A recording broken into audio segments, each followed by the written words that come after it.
Welcome to part two of this series of How the Self Evolves.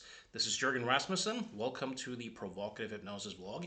So, today we're going to do a deep dive into Kegan stage 3, or the socialized mind. So, the socialized mind has a different form of mind, and what is self and what is other looks differently. So, where the self sovereign mind kind of has the me against the world orientation, the socialized mind is kind of a major step up because now it's more us against them. Or if you have socialized or if you have internalized an ideology that says that we're all one big happy family, then of course it will be that. But most often people internalize more us versus them type ideologies. So, what happens to the sense of self with the socialized mind? Well, if you look back to the first episode, the self sovereign mind is fused or subject to his or her own enduring interests and perceived needs. What happens with the socialized mind is that the person begins to take those as objects. So their own enduring needs and interests are something they can subordinate and take as object from a larger vantage point. So what happens now is that people become socialized, and by that I mean they become part of society or part of subgroups of society by having society become part of them and them becoming part of society. So, more specifically, they begin to internalize the views of others and societal norms, and they begin to co construct their very sense of self based upon these internalized societal views and their own perception of how well they are living up to those views. Instead of being able to just take one perspective at a time, they can now take multiple perspectives and experience them simultaneously. So, this allows the person to become part of something bigger than themselves. It allows them to experience themselves as belonging to a group, a team, to experience loyalty. In relationships, they can have deeper intimacy because instead of these transactional relationships where I scratch your back and you scratch mine, and the relationship is primarily about what we're doing together, now it's more about what we feel for one each other. It's more of that. It's more a matter of shared mutual experience. So there's a greater capacity potentially here for intimacy. Um, and as I said, loyalty as a result of being part of something. There's also an increased capacity for self reflection. If you ever try to do psychotherapy or coaching with someone who operates from that self sovereign mind, trying to get that person to reflect on their own inner states is extremely difficult. It's as if they don't have an inner subjective world to share. When they describe their experience, it's very, I like this and I'm like that. And they often have trouble reflecting on their own states of mind. They often have trouble really naming their own emotions. It might be more a matter of I feel sick or bad or mad. It's not that many differentiations. What you see with the socialized mind is more a capacity for self-reflection, of being able to have feelings about feelings and thoughts about thoughts. States of mind like I guess I'm kind of self-conscious in these contexts, and maybe that suggests I'm a bit like this or a bit like that. States of mind like being insecure or self-conscious are evidence of a new form of subjectivity, if you will. So it's easier to do psychotherapy in all of its forms with these sorts of people. When these folks depress and anxietize, in contrast with the self-sovereign mind, where it's more about, I'm not able to perform or get what I want, or dominate, or it's usually more about it's usually more about inner psychological experience. How I feel as a result of thinking that other people might think and feel of me a particular way, and what that says about me, or what does it say about me as a person that other people in my life might feel bad about themselves. And if I act like that and they feel bad, I seem to kind of be the source of their experience. It's more this type of stuff very often, or not being able to achieve or perform or to live up to standards that they have internalized and are subject to, and the pain that goes with that. They're able to be more personally responsible because they can they can kind of coordinate, what I want now with what I want later, and experience them simultaneously. And this allows them to be impacted by potential future consequences. So now you often get an increased capacity to self reflect back in time and forward in time, and to plan, and to actually be impacted by future consequences, and to have a sense of self that's more psychological and more stable over time. So this is a huge improvement in many ways. You often get more of a conscience, or more capacity to feel guilt, as you will remember in the first video about the self-sovereign mind. When folks who operate here say that they're guilty, it's usually more of a worry. If she finds out, or if they discover, I feel bad about this, because if she finds out that, what will the consequences be for me? It's more of that. Here, given that we kind of co-construct a sense of self based upon how it appears that significant others perceive us, and we kind of co-construct our sense of self based upon that, well, if I treat my partner badly and she feels bad about me, well, how she seems to perceive me becomes a huge part of how I experience myself. Or if she feels bad as a result of something I have done, then you know I tend to take more responsibility for other people's feelings, because me treating her that way as a partner now likely influences her very experience of herself, and I feel bad about that. So at this stage, feelings like guilt and regret and having more of a conscience are likely more online.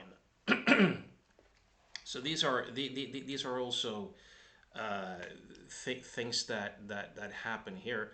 So how do people get socialized? Well, quite a few people are in that transition point between the self-sovereign mind and the socialized mind.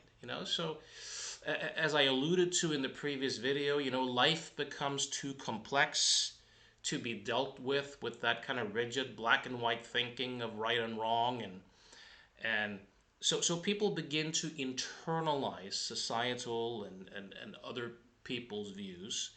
And this can happen in many ways, joining the military, you know, becoming part of a troop, or becoming, you know, an engineer, or a nurse. You identify with the values and norms of a particular profession, or a religious group, adopting a religious philosophy, or becoming part of a sports team, or some sort of political ideology. Of course, people at this particular form of mind can internalize the values of different subgroups. Now, here's something really, interesting to notice.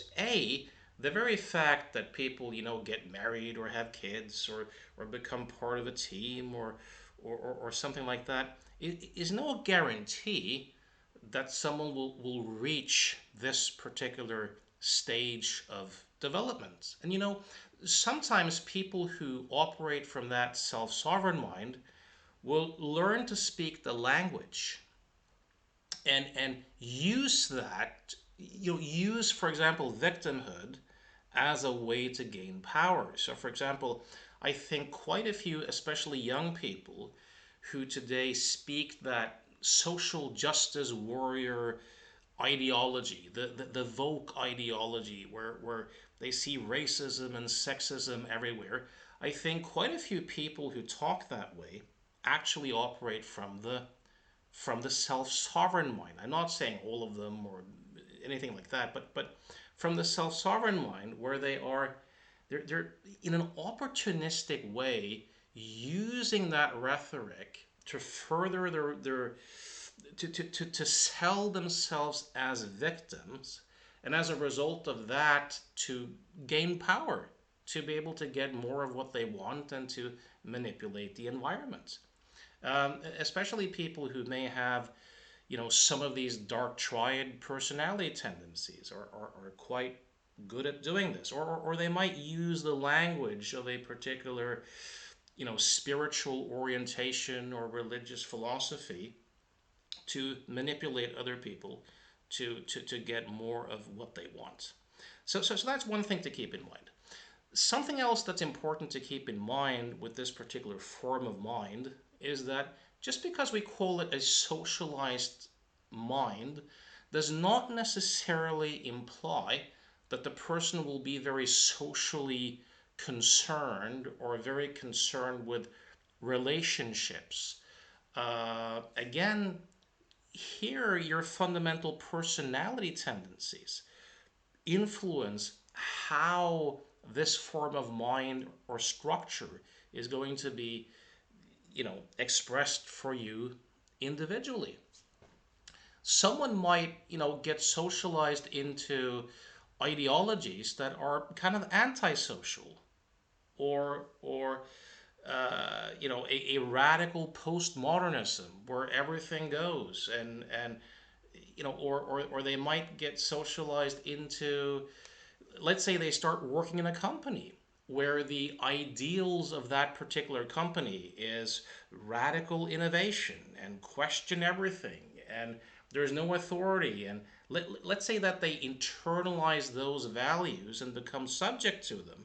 You know, if you don't make the distinction between content and process, it might look as if this is a really psychologically independent person who operates from a more self authoring mind. But that's not necessarily so. Um, if you're familiar with the philosophy of Ayn Rand, objectivism, I mention her because quite often in whether you talk spiral dynamics or other developmental models, I see Kegan has used quotations from Nathaniel Branden's writing as a kind of example of the self-authoring mind, and I think he's right. That's correct. But here's the irony. I think that quite a few of the people who were part of the Ayn Rand collective were probably more at that socialized mind or socialized to self-authoring transition where they internalized the values and ideology of Ayn Rand and objectivism, which are driven by individualism and sound very self-authoring. And of course, in the case of Ayn Rand, that's correct. But a lot of these people seem to internalize these values and co-construct a sense of self based upon how well they lived as individualists according to Ayn Rand. So authority here is kind of in the group or externalized. They lie in the values that one has internalized. So be aware of this as well. I so where can you find this socialized mind? Well, you can find it everywhere. A lot of adults operate here, and probably there's more adults in that socialized mind moving towards the self-authored mind than you find anywhere else. And if you look at the business of psychotherapy and coaching and stuff like that, most people's journeys are somewhere on that journey between that socialized mind and taking a step back from the kind of cultural surround and hearing your own voice, developing your own take on things. That's the journey that the most adults seem to actually be on. Now, at a societal level, where do you find environments that really push this kind of socialized mind? Well, law enforcement, law and order, strict hierarchies, the military, Boy Scouts, the, these sorts of things. The most mosques, churches. Uh, you often get strong nationalism and patriotism. Support the troops. My country, right or wrong. If the person has internalized those particular values, someone might have internalized more vote values where they go, screw the country I'm part of and the family and that sort of stuff. So you really have to differentiate between content and process. So what are some of the downsides, if you will, or limitations of this socialized mind? I mean, it sounds great, that people can be loyal, have shared internal experience, that they can be part of something bigger than themselves, good team players, have more empathy, more access to their own inner world. This is developmental progress, if you will. One big limitation here is that people who operate from this form of mind are often simultaneously over responsible and under responsible. So I see this very clearly in doing change work with people. The under responsible part is the whole you make me feel, you make me happy, you make me sad.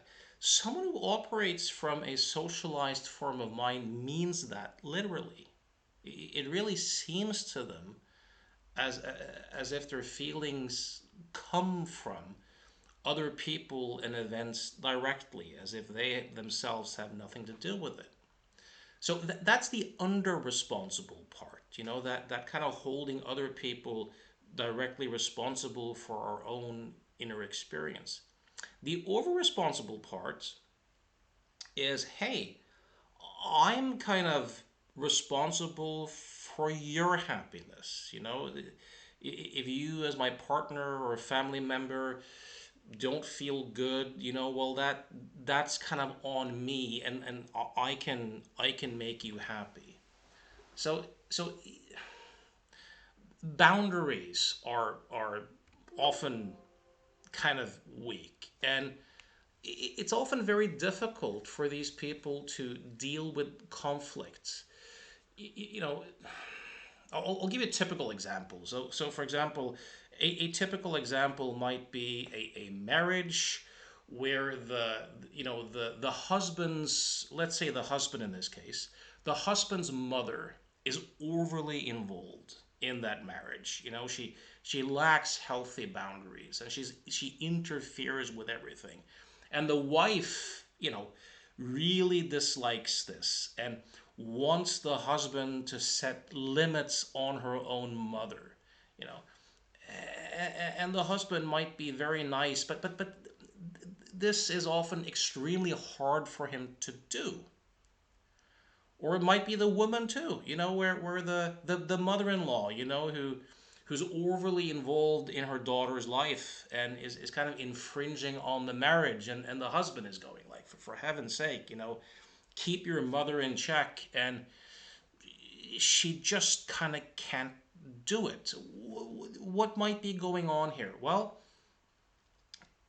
the person who operates from that socialized mind often experiences conflict as a kind of internal tearing, because their very sense of self is made out of their relationships. They don't really have a psychological self that can reflect on and have a relationship to the relationships. That's something that more self-authored mind can do. So it's like, as that husband, my mother expects this of me, and my wife expects this of me, and I kind of co-construct my sense of self based upon how happy I make my wife and my mother, and it's this internal tearing going on.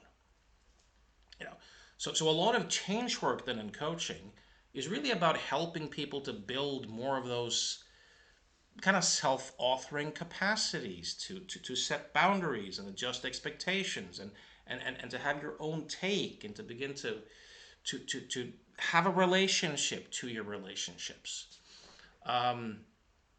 You see you see this very clearly in, and I've done videos before where I criticize the mental illness industry and the trauma industry, and I've offered videos where I talk about the myth of mental illness and psychiatry. So I won't get into that here. If you're interested in that, just punch in provocative hypnosis in those terms and you'll get the videos. So, there's a woman, a journalist called Abigail Schreier, who has written an excellent book called Bad Therapy. Why the kids aren't growing up. And she makes the argument that our therapy culture is actually making things worse. And I based upon 27 years of experience working with clients, I highly endorse that book, and I strongly, strongly agree with it. And one of the points that she's making is that a lot of these therapists are essentially selling victimhood. They're not encouraging people really to think for themselves, or to develop a relationship to their relationships, or to see that it's their own interpretations of things that they're experiencing. Instead, they're selling victimhood, and they're selling emotional logic. Greg Lukianoff, who is the co-author of The Coddling of the American Mind, you know, really makes an excellent point in that book, because Lukianoff used to struggle a lot with depression. And he went to CBT, cognitive behavioral therapy. And one of the things that he learned in cognitive behavioral therapy was to challenge these typical cognitive distortions, one of them being emotional logic. So, emotional logic would be using my own feeling states as the sole evidence of what your intentions and motives have to be. So if I feel angry around you, Well, the feeling in and of itself is evidence that you have treated me unjustly. Or if I feel hurt, the feeling itself is evidence that you meant to hurt me and therefore you're a bad person. You know, teaching kids to engage in emotional logic, always trust your feelings, indoctrinating kids into this woke, politically correct ideology, treating them as if they're fragile, inspiring them to ruminate about their problems all the time, and to make an enormous big deal out of every passing emotional state that they have, has this combined with many other factors, too much screen time, lack of free play, a culture that's become overly bureaucratized and safety oriented. All of these factors have contributed to teenagers, quite a few young adults, quite a few who are in that socialized mind or self-sovereign to socialized midzone, being way more depressed and way more anxious. Now, irrelevancy here is if you, and I've noticed this throughout my own change work career, if you take a look at things like CBT or REBT, rational emotive behavior therapy, or you take more a look at the third generation of therapies such as acceptance and commitment therapy and metacognitive therapy, all of these work in the direction of helping people discover their own role in constructing their own experience and relating to it in a different way. But when I see how many therapists actually work, they don't do that. They don't actually do that. And I strongly suspect that one major player here is that very many people who work as therapists and coaches and psychologists have themselves not evolved to that self-authoring mind. Many of them operate from a socialized mind, or in that more socialized self-authored midzone. And if I had a magic wand, I would make sure that everyone who sees clients professionally actually have access to self-authoring capacities. Because when people don't, they tend to be overly responsible and under-responsible at the same time. So I think this is one limitation of a socialized mind. Now, of course, some people have a socialized mind and they internalize an ideology that emphasizes, self-reliance and personal responsibility, and as a result of that, they're able to more live that way, even if they don't have self-authoring capacities. I mentioned in the last video the work of the late psychiatrist William Glasser and his books such as Reality Therapy and Choice Therapy. These are, I think, very useful books, both with that more self-sovereign mind, but also that kind of socialized mind. Where else do you see examples of this socialized mind? Well, Nazi Germany and the good German. If you look at Milgram's experiments on obedience, and you're probably aware of that if you're listening to this, that's the good German. That's the obedient, loyal, trust in proper authority type. You see it a lot in honor killings, for example, arranged marriages. A socialized mind is kind of sufficient for a traditional society, where the culture provides the answers for how you're supposed to be a husband or a father or a man, or the sense of responsibility is just living up to that It's not taking a step back and having your own take on these things, right? So honor killings, for example, forced marriages, these sorts of things. A parent, for example, who operates from a more self-authoring form of mind might still disagree with his son or daughter in terms of, their vocation, or where they choose to go to school or something like that. But only a parent at that more socialized mind will feel shame personally as a result of your daughter or son's choices. So if you, as a Muslim girl, marry this infidel, then you have shamed the family. You have shamed me as a father, and therefore we need to kill you. This is a this is that socialized mind combined with a very toxic ideology in Islam, for example, jihad. One big thing too about the socialized mind is that there's a tendency to make the outgroup, or that which is merely different, wrong, and to want to fight it, and to want to cancel it. And you may object and say, well, I know a lot of people who seem to have to operate from socialized mind, who are very, very tolerant. And what I suspect is that that's likely more the result of them having internalized societal values that say it's important to respect diversity and to be tolerant. But they're subject to these social values. And when the society's norms change, they change. So I've seen this, as someone personally who's a strong advocate of freedom of speech. I often been stunned by the changes of the last 20 years, where 20, 30 years ago, so many more people supported, at least here in Norway, free speech, and these sorts of things.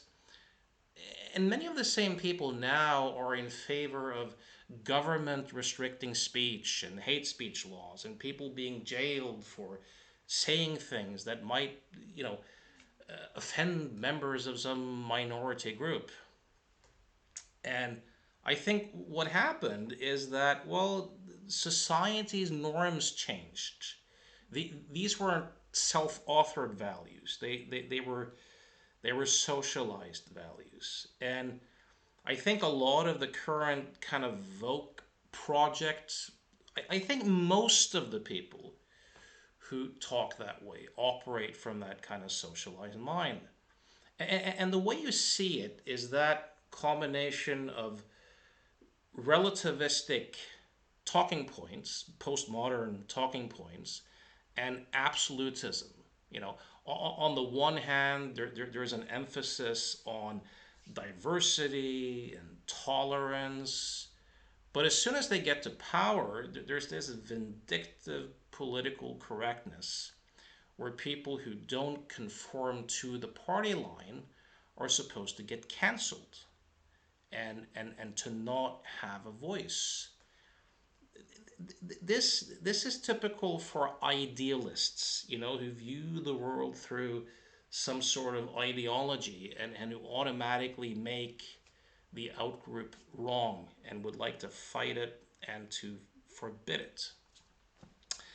Um, and if you watch, if you're watching this in 2024 and you watch the American presidential election, that whole popularity contest between Trump and Kamala Harris, you will see that both of them strongly attempt to appeal to that kind of group socialized mind. The whole nationalistic, make America great again, on the one side. And on the other side, this kind of radical woke ideology where you're supposed to see racism and sexism everywhere, and where you have a deeply polarized country. Um, you not only see it in the U.S., you see it currently in the U.K. With Keir Starmer, who's pushing for people to get prison sentences, for having retweeted something that someone might find offensive. You see it in Justin Trudeau's Canada, where a person like the psychologist Jordan Peterson, is losing his license mainly due to having criticized Justin Trudeau and having criticized the kind of official narrative, and as a result of that, he has to be canceled. So much for the diversity. So this is a kind of socialized mind way of viewing the world, given a particular set of values, obviously. And you also saw it during COVID, the the extreme willingness that most people seem to have in emulating a totalitarian dictatorship, which is China, and to snitch on their fellow citizens. Here you saw that socialized group mind in action very, very strongly. Finally, regarding spiritual awakening, someone who operates from this socialized mind, might be meditating and having insights, and they may have an awakening where, the typical experience of being separate from the world kind of dissolves, and it's just life unfolding, which is great. But again, it's likely to be interpreted through this socialized mind. And this explains, Japanese militarism during the Second World War. If you're curious about this, I made a video about this too, which is titled "Why Meditation and Psychedelics Will Not End All Wars." If you're interested, I also highly recommend reading Zen at War by Brian Victoria. In that book, he shows how Zen Buddhism and meditation was used to kind of indoctrinate young soldiers and kamikaze pilots. You read passages that say that you must become one with the emperor. You must become the emperor. You must become one with the order, or you must become the order. Uh, you have passages such as the one who understands that both the killer and the killed is empty of self will realize that no actual killing took place because the self is an illusion, right? So here you had these kind of non-dual meditative experiences potentially, but interpreted through the lens of a highly Japanese first ethnocentric socialized mind infused with Japanese militarism. So yeah, I hope this was useful. If you have questions, comments, agree, disagree, feel free to post it. As always, if you're looking to make some sort of change or exploration and you wonder if you and I could be a good fit for that or for mentoring, you can reach me at provocativehypnosis.com. If you want to learn the psychological illusion model, I'm teaching a online training. It was supposed to happen live in Australia, but it's happening online instead. So if you click on the Australia seminar link, you can go there. I'm also doing a one-day online masterclass on how to help people with anger issues on September 28th. If you hit the seminar page on Provocative Hypnosis, you can find that as well. As always, thanks for listening.